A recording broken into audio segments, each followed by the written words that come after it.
వృషభ రాశి వారికి మాఘమాస శుక్లపక్ష అక్షయ కాల భైరవాష్టమి సందర్భంగా ఎలాంటి విధి విధానం పాటించడం వలన ఐశ్వర్యానికి ఆనందానికి అష్ట కష్టాలకు స్వస్తి పలికి జీవితం సార్థకత చేసుకోవాలో ఈ వీడియోలో సవివరంగా సంపూర్ణంగా తెలుసుకుందాం. వృషభ రాశిలో ఏ నక్షత్రాలు వస్తాయనగా కృతికా నక్షత్రంలోని 2, 3, 4 పాదాలు, రోహిణీ నక్షత్రంలోని 4 పాదాలు, మృగశిర నక్షత్రంలోని 1, 2 పాదాలను కలిపితే వృషభ రాశి. వృషభ రాశి యొక్క అధిపతి శుక్ర భగవాన్. వీరికి రాశిలోనే గురు సంచార స్థితి ఉండడం వలన మాఘమాసంలో శివుడికి రుద్రాభిషేకం చేసుకొని గురు ధ్యానము, శ్రీ మేధా దక్షిణామూర్తి స్వామి యొక్క పారాయణము, గురుస్తోత్ర పారాయణాలు ఎప్పుడైతే చేస్తారో గురు యోగ్యత కలిగి ఉద్యోగాల్లో వ్యాపారాల్లో అనంతమైనటువంటి వ్యాపార లాభాలు కలిగి వీరి జీవితంలో ఎనలేనటువంటి స్థిర చరాస్తులు వృషభ రాశి వారు సొంతం చేసుకోబోతున్నారు. 2వ స్థానంలో కుజ సంచార స్థితి. కుజదోష ప్రభావం కారణం వల్ల దయచేసి అప్పులు ఇవ్వద్దు, అప్పులు కూడా తెచ్చుకోవద్దు.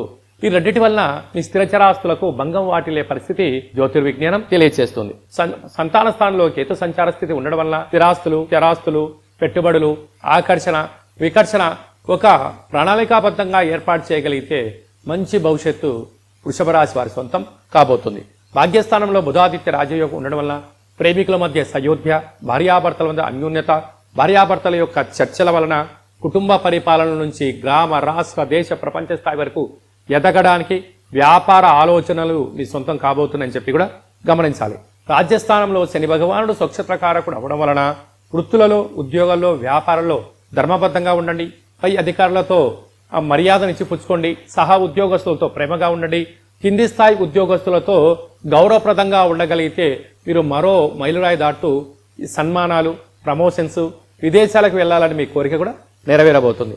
లాభస్థానంలో శుక్రరాహుల కలయిక వచ్చినటువంటి ధనము, మిగులుబాటు ఉన్న ధనాన్ని భూములు కానీ, గృహాలు కానీ, ఫ్యాక్టరీలు, కర్మాగారాల్లో పెట్టుబడులు పెట్టగలిగినట్లయితే మీ యొక్క ధనం పదిలంగా ఉంటూ రాబోయే కాలంలో 10ంతలవుతూ అద్భుతమైన విజయం మీ సొంతం అవుతుంది.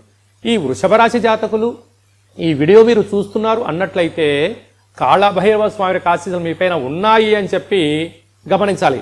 ఇన్ని వేల వీడియోలలో ఈ వీడియోను మీరు ప్రత్యేకంగా చూస్తున్నారు అన్నట్లయితే కాళభైరవ స్వామికి మంత్ర సాధన చేసే సమయం ఆసనమైంది. కేవలం నామ మంత్ర పారాయణం వలన భగవంతుడు మన ఇంటికొచ్చి మనల్ని సంపూర్ణంగా సంరక్షిస్తూ కష్టాలలో దూరం చేస్తూ ఐశ్వర్యానికి ఆనందం చేస్తాడని చెప్పి గమనించాలి. కనుక ఈ స్వామివారి స్మరణ చేద్దాం, కష్టాలను తొలగించుకుందాం, ఐశ్వర్య స్వాగతం పలుకుదాం. హోటల్ వ్యాపారస్తులు, చిరు వ్యాపారస్తులు, వ్యవసాయ సోదరీమణులు, గృహ భవన నిర్మాణ కార్యక్రమాలు చేసేవారు, సాఫ్ట్వేర్ రంగంలో ఉండబడిన వారు, హార్డ్వేర్ రంగంలో ఉండబడిన వారు, మార్కెటింగ్ రంగంలో ఉండబడిన వారు కాళభైరవ స్వామిని స్మరణ చేయడం వలన అంతా మంచే కలుగుతుందని చెప్పి గమనించాలి.